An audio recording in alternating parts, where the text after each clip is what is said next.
এ যুবক, এই দুনিয়াতে দুইটা পদ্ধতিতে, এই বাংলাদেশে দুইটা পদ্ধতিতে সন্তান হয়। একটা পদ্ধতি হলো সিজারে, আর একটা পদ্ধতি হলো নরমাল ডেলিভারি। আব্বুরি, এই মা, দুইটা কন্ডিশনে ডেলিভারি হয়। একটা হলো নরমাল, আর একটা হলো সিজারে। এবার সিজারে যাদের ডেলিভারি হয়, সন্তানটা কেটে বের করার পরে সন্তানটা মার বুকের মধ্যে দিয়া দেয়। আবার নরমাল ডেলিভারি যার হয়, তারে জিজ্ঞাসা করো, দাইমারে জিগাইও, তুমি আমার আম্মারে কি অবস্থা দেখছিলা? দাইমা কইব, তাহিরি গো, তোর মা যখন তোর পেটের মধ্যে রেখেছে, ভূমিষ্ঠ হওয়ার সময় আমি তোর মার কাছে ছিলাম, আমি তোর মারে অবস্থা দেখেছি। তোর মা কয়েকটা কথা কইতো মাঝে মাঝে, মাঝে মাঝে 7 মাসের কালে, 8 মাসের কালে কইতো, ও বোন, আগে যদি জানতাম সন্তান পেটে নেওয়া এত কষ্ট, তাইলে পেটের মধ্যে কোনোদিন সন্তান নিতাম না। কই কেন?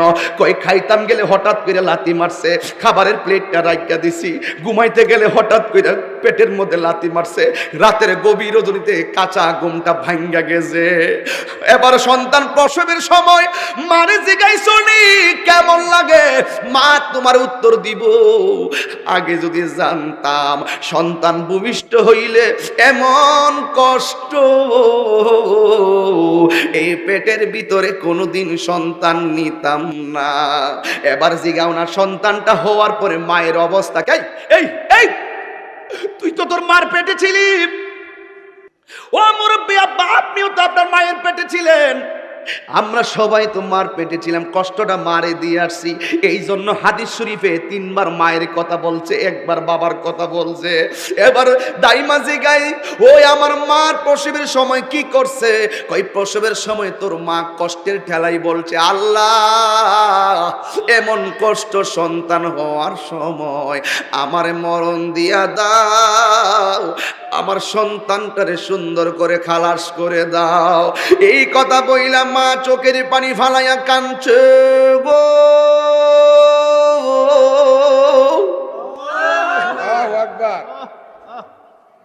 দাইমার জিজ্ঞেস করো, সন্তান ভূমিষ্ঠ হওয়ার কত ঘন্টা দেরি হইছে? কয় 5 ঘন্টা 6 ঘন্টা পর্যন্ত সন্তান নিয়ে সংগ্রাম করছে। আমরা ক্রিকেট খেলায় অনেক বাইরে যায় ক্রিকেট খেলছি, অথচ আমার ছোট ভাইটা মা প্রসব করার সময় এমন কষ্ট করে আমাদের খবর নাই। কিন্তু দাইমারে জিগাও, মা শেষ পর্যন্ত কি হলো? ডাক দিয়া কয়, তাহিরি রে, শেষ পর্যন্ত তোর মা বেহুশ হইয়া পইরা রইছে, মনে করছি তোর মাটা বুঝি মইরা গেছে। দেখলাম শ্বাসটা ফালাইতাছে, কানের কাছে মুখটা নিয়ে যখন কইলাম, ও সখিনা, হঠাৎ করে দেখি শরীরটা নরম হইয়া গেছে, শরীরটা পা গোলা ঠান্ডা হইয়া গেছে, রক্তগুলা ধারাবাহিকভাবে পড়তেছে, মাথা লড়াইতে পারে না। যেই মাত্র কানের ভিতরে সন্তানের আওয়াজ শুনলো, হঠাৎ করে মা হাতটা এমন লড়াইয়া কি যেন কি ভাষায় কথা কয়, মা বেহুশ হওয়ার পরে মাথায় কত পানি দিলাম, মার হুশ করতে পারি নাই, ডাক্তার না স্যালাইন দিলাম, হুশ করতে পারি নাই। যেই মাত্র মার সন্তানটা বুকের মধ্যে নিয়ে রক্ত মাখা সন্তানটা দিলাম, ওই মার 1000 প্রসব বেদনা সন্তান কোলে নিয়ে সেকেন্ডে বলে গিয়েছে। এই আমার যুবক, এখানে অনেকের মা পর্দার আড়ালে ওয়াজ শুনতেছে, শতকরা 70% সন্তানের মা পর্দার আড়ালে ওয়াজ শুনতেছে। তুই যদি তোর মারে কষ্ট দিয়া থাকোস, ওয়াজের পরে বাড়িতে যাইয়া মার পায়ে দিনা মাপ চাইবি, মার মনে কষ্ট দিয়া মহান মুর্শিদের কাছে মুরিদ হইয়া আব্বা আব্বা করবা। মহান মুর্শিদ বলবে, তোমার মতো মুরিদ আমার দরকার নাই। মার মনে কষ্ট দিয়া তাহিরিরে বাড়িতে লাউ আর শৈল মাছ নিয়ে যাইবা, তাহিরি বলবো, তোমার মতন মুরিদ আমার দরকার নাই। মা বাপ যদি তোমার প্রতি সন্তুষ্ট থাকে গো, আমার বাড়িতে তোমার জায়গা আছে, মহান মুর্শিদের বাড়িতে তোমার জায়গা আছে। মা বাবারে কষ্ট দিলে ভাইস ভান্ডার দরবারেও তোমার জায়গা হবে না। আপনারা আওয়াজ করে বলেন, এখন একটা প্রশ্ন করবেন, আমি তাহিরিকে, এই ছেলে আমি তাহিরিকে প্রশ্ন করবেন, ও তাহিরি হুজুর, এদিকে তাকাও। আমার মার খেদমতের কথা বললেন, মায়ের খেদমতের কথা বললেন, মার কদমে গিয়ে ক্ষমা চাওয়ার কথা বললেন। হুজুর, মা থাকতে মারে প্যারাসিটামল কিন্না দেই নাই, বাবা থাকতে বাবারে প্যারাসিটামল কিন্না দেই নাই, অথচ বাপটা কোমর ব্যথা ঘর থেকে বের হইতে পারে নাই, মাথা ব্যথা লড়তে পারে নাই, প্রতি রাত্রে রাত্রে শুধু জ্বর, বাবারে প্যারাসিটামল কিন্না দেই নাই। হুজুর গো, ওই সময় আমার পকেটে টাকা ছিল, এখনো আমার পকেটে বান্ডেল বান্ডেল টাকা, কিন্তু আমার বাবা তো আমাদেরকে ছেড়ে চলে গেছে। ও যুবক, এমন একদিন আসবে তোমার বান্ডেলে বান্ডেলে টাকা থাকবে, তোমার মা বাবা থাকবে না। এই জন্য তুমি ইচ্ছে মতো মা বাবাকে খরচ করো, ইচ্ছে মতো মা বাবার সঙ্গে ভালো ব্যবহার। এই এই যে মুরব্বী বেটাটা, এই মুরব্বী বাবাটা, বাবা একটু দাঁড়াও না, বাবা একটু দাঁড়ান, বাবা এই মুরব্বী দাড়ি পাকনাওয়ালা বাবাটার একটু দাঁড় করাও, হয়তো বা তার সন্তান মাহফিলে থাকতে পারেন। এই যে মুরব্বী বেটাটা, মুরব্বী বাবাটা তার সন্তানের জন্য কত কষ্ট করছে, আমার বয়ান শূন্য শূন্য মাথা লড়াইয়া লড়াইয়া শুধুমাত্র সাপোর্ট দিতেছে, ওয়াজটা শুনতেছে। বাবা বসেন। এই যে মুরব্বী আব্বাটা, তার সন্তান আসছে কি নাই আমি জানি না, এই মাহফিলে যদি সন্তান আইসা থাকো, ও সন্তান, তোর বাপটা তোর জন্য কি না করছি, এই বুড়া বাপটা তোর লাগা কি না করছে রে। পরীক্ষার ফি দিতে পারস না, বাপটা পরীক্ষার ফি দিছে, চাকরি পাঁচটা বিদেশ যাইতে পারস না, বাবা টাকা জমায়া দিছে। এই বুড়া বাপটারে বিদেশ যাইয়া কথা বলার সময় তুমি পাও না, ঢাকা শহরে চাকরি কইরা শুধু চাকরি করো। এই মুরব্বী আব্বাগুলা কত কষ্ট সন্তান নিয়া, মুরব্বী আব্বাগুলো সন্তান নিয়া কত স্বপ্ন। এই সন্তান বড় হইয়া চোখের পলকে বাবারে তুই বলে গালি দেয়, বাবারে অনেক সময় মারার জন্য যায়, বাবারে সব সময় অনেক সময় ভাঙ্গা করে রাখে, অনেক সময় ঢাকা দেশে তিনতলায় থাকে, বাবা ভাঙ্গা করে থাকে। কিন্তু যুবক, মনে রাখিস, মনে রাখিস, এই দুনিয়ার সবাই তোর জন্য দোয়া করবে স্বার্থ নিয়া, আর তোর মা বাবা তোরে দোয়া করবে একমাত্র নিঃস্বার্থে। কথা বলেন ঠিক কিনা? যদি আমার কথা চুল পরিমাণ ভালো লাগে, তুমি আজকে বাড়িতে যাইয়া মার পায়ে ধইরা মাপ চাইবা। আর যদি মা বাবা কবরে থাকে গো, রাত্র পোহালে শুক্রবার বারটা অনেক ভালো, শুক্রবারের জামাজের পরে আমি তাহিরি কথাটা একবার রাখো,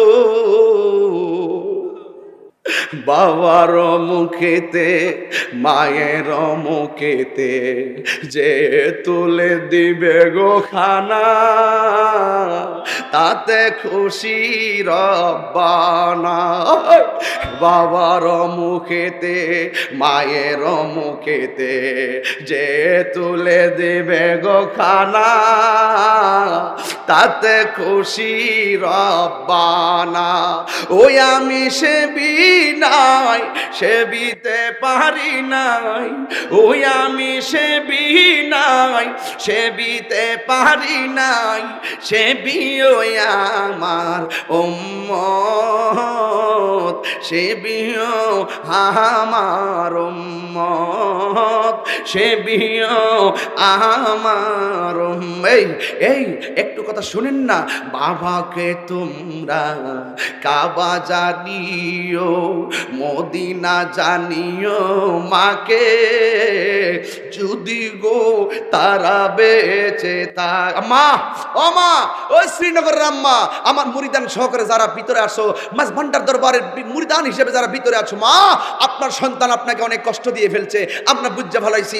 আজকে আপনার সন্তানগুলো আমার সামনে বসে, ওরা মুহূর্তের মধ্যে হাসি ভুলে গেছে, ওরা কথা বলা ভুলে গেছে, ওরা হাসে না, ওরা দুষ্টুমি করে না। মা, ওরা বুঝতে পেরেছে ওরা আপনাকে কষ্ট দিয়েছে। আজকের মাহফিলে আল্লাহর কাছে ফরিয়াদ করে আল্লাহকে বলে দেন, আল্লাহ, আমার সন্তান আমাকে কষ্ট দিয়েছিল, আজকে শ্রীনগর মাহফিলে আমি আমার জাদুমণির কষ্ট সব ভুলে গেলাম, আজকে আমি তাকে ক্ষমা করে দিলাম। ও সন্তান, তুমি আজকে মাহফিলে বসে আওলাদে রাসূলের সামনে বসে ওয়াদা করো, আল্লাহ, আমরা মা বাবাকে অনেক কষ্ট দিয়েছিলাম, আজকে ক্ষমা চাইলাম, আর কোনোদিন মা বাবাকে কষ্ট দিব না। হাত ধরে বলো, ঠিক কিনা বলো? নারে তাকবীর, আল্লাহু আকবার, নারে রিসালাত, ইয়া রাসূলুল্লাহ, আহলে সুন্নাত ওয়াল জামাত জিন্দাবাদ, জিন্দাবাদ, নূর নবী যেখানে আমরা আছি সেখানে, মিলাদ কিয়াম যেখানে আমরা আছি সেখানে, নবী ওলির দুশমনেরা হুশিয়ার সাবধান। বলছিলাম বাবাকে তোমরা কাবা জানিও, মদিনা জানিও, মাকে যদি গো তারা বেঁচে থাকে। ওই আমি সেবি নাই, সেবিতে পারি নাই, ওই আমি সেবি নাই, সেবিতে পারি নাই, সেবি ওই আমার উম্মত, সেবিও আমার উম্মত, সেবিও আমার উম্মত। ওই আমি করি নাই, করিতে পারি নাই, বলেন না আমি করি পিতা মাতার খেদমত, করিও আমার উম্মত, করিও আমার উম্মত। আরে বাবার মুখেতে মায়ের মুখেতে এখন মিস করতেছো না? বাপ মারে খাওয়ানোর সময় খাওয়াইছো না, কুরবানি দিছো আলগা করো বউ লইয়া জিবত লইয়া, আর বাবার তৌফিক নাই কুরবানি দেয় না, গরুর গোশত নিজে ফ্রিজে ঢুকাইয়া খাইছো, বাপরে খাওয়াইছো না। এখন মিস করতেছো যে বাপ এখন কবরে চলে গেছে, কারে খাওয়াইবা? নে 14 গোষ্ঠী নিয়ে চল, আর জোতার বাড়ি কবরে তোর জন্য রেডি আছে। কথা বলেন ঠিক না বে ঠিক? এই জন্য বলতেছি বাবার মুখেতে মায়ের মুখেতে যে তুলে দিবে গো খানা, তাতে খুশি রব্বানা। ওই আমি সেবি নাই, সেবিতে পারি নাই, ওই আমি সেবি নাই, সেবিতে পারি নাই, সেবি ওই আমার উম্মত, সেবিও আমার উম্মত, সেবিও আমার উম্মত। কার কার মা নাই হাত তোলেন, যার মা নাই হাত তোলেন। আজকে আওলাদ রাসূল তো আপনাদের জন্য দোয়া করবে, নারে তাকবীর। আল্লাহ এদের মাকে জান্নাতবাসী করে দাও। হাত নামান। কার কার বাবা নাই হাত তোলেন। আল্লাহ আমি তো এতদিন হাত নামায় রাখতাম, আমার বাবা ছিল, অহংকার করে হাত নামায় রাখতাম, আমার বাবা আছে, আজকে আমিও তাদের সঙ্গে হাত তুললাম। এই হাত তোলাটা যে কত কষ্টের এটা আমি বোঝাতে পারবো না বন্ধু। বাবা চলে যাওয়ার এই যে সমর্থনটা যে কত কঠিন এটা আমি বোঝাতে পারবো না। এই জন্য আপনারা সবাই মিলে সবার বাবার জন্য দোয়া করে আসুন। আল্লাহ সবাই আওয়াজ করবেন আল্লাহ, একটা জবান বন্ধ রাখবেন। আওলাদ রাসূল এখানে বসে আছেন, আল্লাহ। এই যারা দাঁড়াই দিয়েছেন, যারা বসে আছেন ভিতরে মা বোনরা সহকারে দিলটা নরম করে আল্লাহকে ডাক দিয়ে বলুন আল্লাহ আল্লাহ আল্লাহ, আমাদের মা বাবার গুনাহ মাফ করে দাও, আমিন। যুবক আমি তোমাকে বলছি যুবক, এই আমি দেখেছি অনেকগুলা যুবক আজকে কেন নষ্ট হচ্ছে জানেন? একমাত্র বর্তমান কিছু যুবক লেখাপড়া বাদ দিয়ে দিছে, মাকে বাধ্য করে আমি কারখানায় চাকরি করব, মাকে বাধ্য করে আমি বিদেশ যাব, মাকে বাধ্য করে আমাকে অ্যাপাচি হাং কিংবা পালসার কিনে দাও, মাকে বাধ্য করে আমি পড়বো না, যদি পড়তে বলো আমি আত্মহত্যা করব। এইভাবে মাকে সন্তান জিম্মি করে রাখে, এমন কুলাঙ্গার সন্তান আছে না নাই? এর কারণ হলো একমাত্র নেশা, একমাত্র মাদকের ছোঁয়াছুঁই আর বন্ধুদের পাল্লা। দুইটা নেশার কারণে আজকে যুবকগুলো মা বাবার বুক থেকে দূরে চলে যাচ্ছে। 1 নম্বর হলো মাদকের থাবা, 2 নম্বর হলো বন্ধুদের পাল্লা। এই দুইটা কারণে আজকে সন্তান মায়ের বুক থেকে অনেক দূরে চলে যাচ্ছে। যদিও আপনারা কষ্ট মনে করবেন এই কথাগুলো, কিন্তু মূলত কথাগুলো সঠিক। আমরা রাস্তায় চলাফেরা করি, বহুত অভিভাবকের বিচারে হুজুরের কাছে যায়, বলে যে আব্বা আপনার নাতিটা তো এমনি এমনি চলে, আপনি একটু দোয়া করেন। বহুত বাপ মা আমাদের কাছে বলে হুজুর আমার সন্তানরা আমার কথা শুনে না, আমার সন্তানের জন্য দোয়া করেন। অভিযোগ শুনতে শুনতে আমাদের কান ভারী হয়ে গিয়েছে। সন্তান তুমি কেন তোমার মাকে চোখের পানি ফেলে কাঁদাবে? আজকে মা বোন আসছেনি, মা বোনরা আসছে না? আমার মা বোনরা একটু মনোযোগ দিয়ে আপনারা বয়ানটা শুনুন। ও আম্মা একটু মনোযোগ দিয়ে বয়ানটা শুনুন, পারলে 1 ফোঁটা চোখের পানি ছেড়ে দিবেন। আমি জানি আপনার অনেক ছেলেরা এখানে আসছে, এই ছেলেটা বুঝি আপনারা বাড়িতে কষ্ট দেয়, এই ছেলেটা বুঝি আপনারা বাড়িতে দুঃখ দেয়, এই দুঃখের কথা বলার কোনো জায়গা পান না। ও বাবা আপনার অনেক ছেলে আসছে বা মাহফিলে, এই ছেলেটা বুঝি আপনাকে অনেক কষ্ট দেয়, এই কষ্টের কথা আপনি কাউকে বলতে পারেন না, এই জন্য আপনি বুক ভরা ব্যথা লয়ে এসেছেন। আমি আমি চ্যালেঞ্জ করে বলতে পারি, আল্লাহর কসম করে বলতে পারি, আওলাদ রাসূল আমাদের সামনে বসে আছে। আপনি যদি চোখের পানি ফালাইয়া আজকের মাহফিলে যদি আল্লাহর কাছে মনের কথা কইলা বলেন, চোখের পানিগুলো যদি ফালাইয়া দিতে পারেন, খোদার কসম করে বলি, ওই চোখের পানির ওসিলায় আমার আল্লাহ আমাদের মনের আশা পূরণ করতে পারে কি পারে না? আর জবান খুলে কোন পারে কি পারে না? এই জন্য যুবক এখন বলবেন যে চলবে নামাজ, চলবে নামাজ, চলবে রোজা, চলবে হজ, চলবে যাকাত, চলবে মায়ের খেদমত, চলবে পর্দা, চলবে নবীর মহব্বত, চলবে নবীর মহব্বত, চলবে নবীর মহব্বত, চলবে